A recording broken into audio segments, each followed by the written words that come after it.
This is coverage you can count on. WGAL News 8 Today starts now. Well, good morning, everybody. It's Tuesday, June 24th, and welcome to News 8 Today. I'm Michael Fuller. And I'm Meredith Jorgensen. We're so excited to be here. Yes, we like to say this together. is the M&M show when we're here. We love but that. We're joined by the meteorologist. You can be our third M, Chief Meteorologist Christine Ferreira. How are Love you? you guys. You guys are very awake. Good to see you. We are here. Yes, for this not to be our normal shift. Yes. We are very awake. Exactly. The heat's going to put you back to sleep this morning. Oh, It knocks yeah. out. Open the It doors. does. Yeah. We're like in the middle of it now, right? Yeah. We're in the thick of the stretch. We are. So let me show you what we have today, because we do have some different advisories today. We have a heat advisory for Mifflin and Juniata counties and points north. That means that the heat index won't be quite as intense there, but it's still going to be hot and humid. The heat index could be around 100. The rest of the area in that extreme heat warning, which is exactly what we saw yesterday, where the heat index value could approach 105 degrees.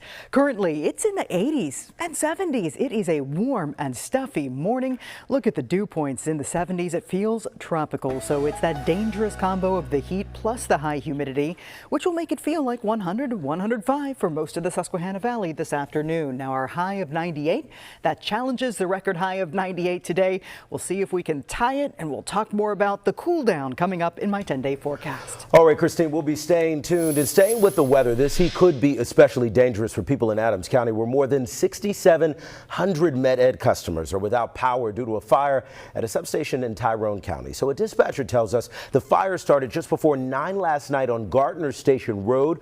Right now, outage maps show nearly a quarter of all Med Ed customers in Adams County are still without power. That number includes an outage that started 2 nights ago in the Germany substation just outside of Littlestown. There, the borough opened an additional cooling station at the municipal building for anyone who needs to escape the heat. Customers without power can also pick up bags of ice and jugs of water at several Giant stores in the area. And we have a full list of cooling center times and locations on our website at WGAL.com. And Gabrielle Thomas is on her way to the scene now, and we'll have an update when she arrives. And this morning, from people in the heat to pets in the heat, the Lancaster SPCA does not have air conditioning right now and needs help keeping dozens of dogs cool. The shelter's HVAC system is broken and may take a while to repair, so the animals are stuck in uncomfortable, unsafe conditions and need to be moved elsewhere. All cats have been transported to another shelter, but more than 30 dogs are still there. While their kennels are partially cooled, as you can see here with an auxiliary AC unit, the SPCA says it is not a long-term solution, which is why the shelter is asking foster families to help. Our site director's reaching out to all of our cleared fosters, those who have already been through the vetting process, and we're actively working on trying to get some of the dogs that are a little bit easier to place into already set up fosters.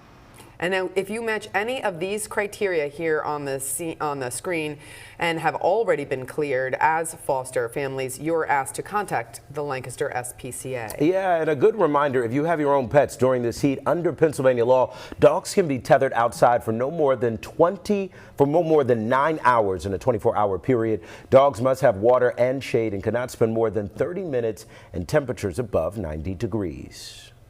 Well, you need to keep yourself safe as well. Just 15 minutes outside in severe heat can cause heat stroke, but doctors say that time can vary. Sometimes you can get heat stroke even more quickly, depending on how much physical activity you're doing and how hot it is outside.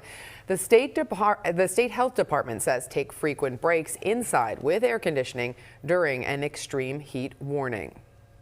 If that weakness or that lightheadedness, that nausea, that fatigue starts to progress to things where you actually are having cognitive changes, we start noticing that you're slurring your words.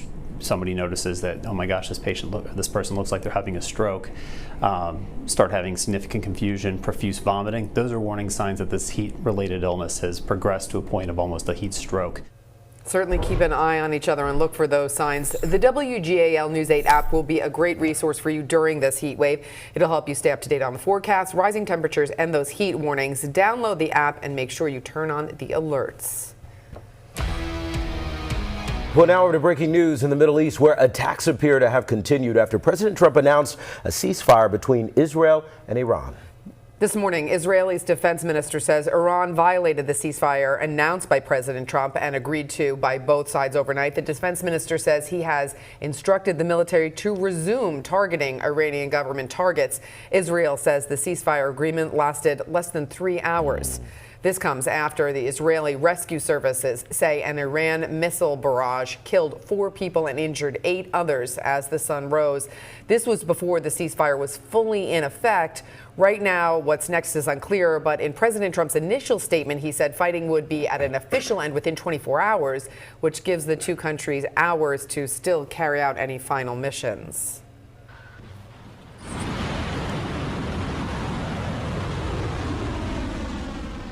Yeah, and President Trump's ceasefire announcement came again just hours after Iran launched retaliatory missile attacks at a U.S. military base in Qatar. Iran said that the attack matched the number of bombs dropped by the United States on its nuclear sites over the weekend. Qatar condemned the attack and said it successfully intercepted the missiles and no casualties were reported. Back here in the Susquehanna Valley, new this morning, Congressman Dan Muser thanked President Trump for his work on the ceasefire. Muser added, "Peace through strength." And before the ceasefire, U.S. Senator Republican Dave McCormick spoke on the strike against the U.S. base, saying President Trump has made it clear if you attack American soldiers, the response will be rapid and severe. And also before the ceasefire, Republican Representative Scott Perry released a statement on the U.S. strikes at Iran's nuclear sites. He says those who oppose the strikes against the Iranian regime need a serious wake-up call. And Speaker of the House Mike Johnson spoke to reporters about the strikes, defending the president's decision. Take a listen. This commander-in-chief means what he says what he means, and he's trying to protect American assets and personnel. We had 40,000 servicemen, men and women over there in that region, and they were in imminent danger. And News 8 will continue to follow the latest on the conflict. So to make sure you don't miss an update, head on over to WGAL.com and download the app and turn on the alerts.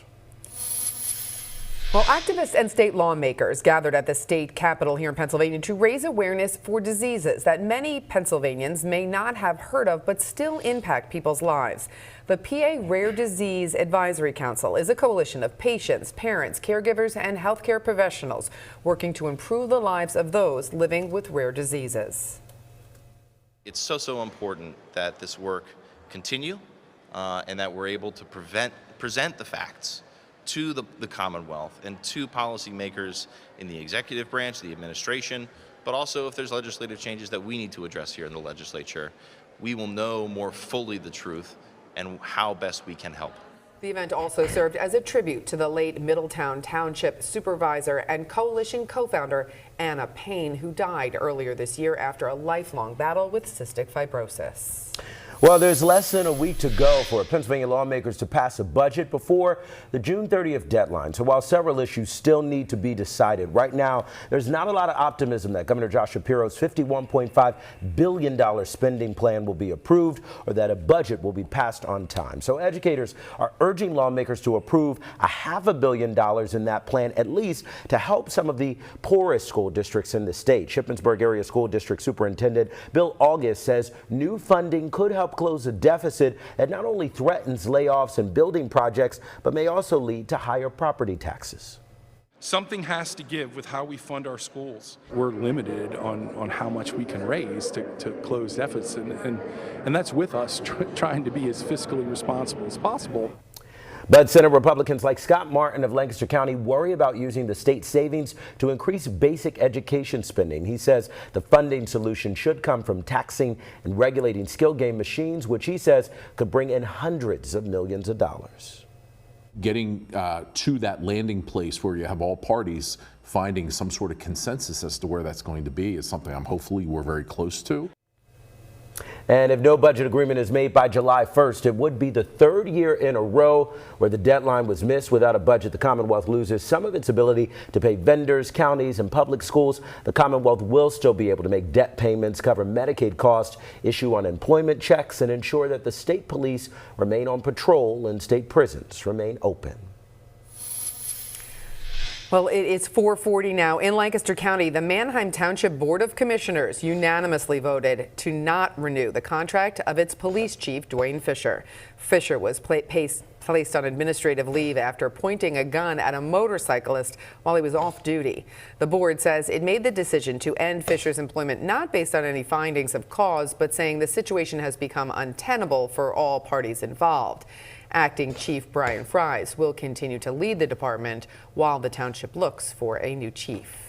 Well, the trial of a former Lancaster police officer charged with rape and attempted rape of 5 victims that continues today. Andrew Selby is charged with assaulting the victims while they were between the ages of 11 and 16. Investigators say it happened between 1994 and 1999 while Selby was an officer with Lancaster Police. They say that the victims were survivors of other rape cases Selby was assigned to investigate. New this morning, also in Lancaster County, an East Hempfield Township man is set to spend up to a decade in prison after pleading guilty to storing child porn on electronic devices. The Lancaster County District Attorney's office says Hans Christian Maldonado stored hundreds of pictures of children and child pornography on his phone, computer, and a flash drive. Investigators say police found the devices at Maldonado's home on Marietta Avenue in December. The DA's office says Maldonado pled guilty earlier this month and will now spend 4 to 10 years in prison.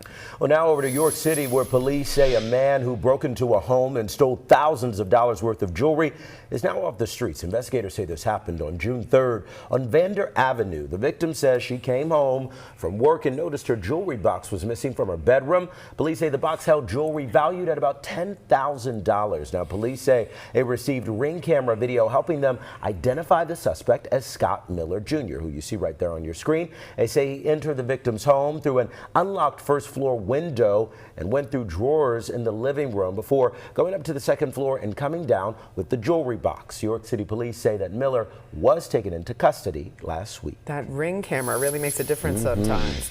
Lancaster Township police are asking for help finding a missing teenage girl. They say 17-year-old Jemiah McAlvin left her foster care program on Livingston Lane around 6 p.m. last Tuesday, June 17th.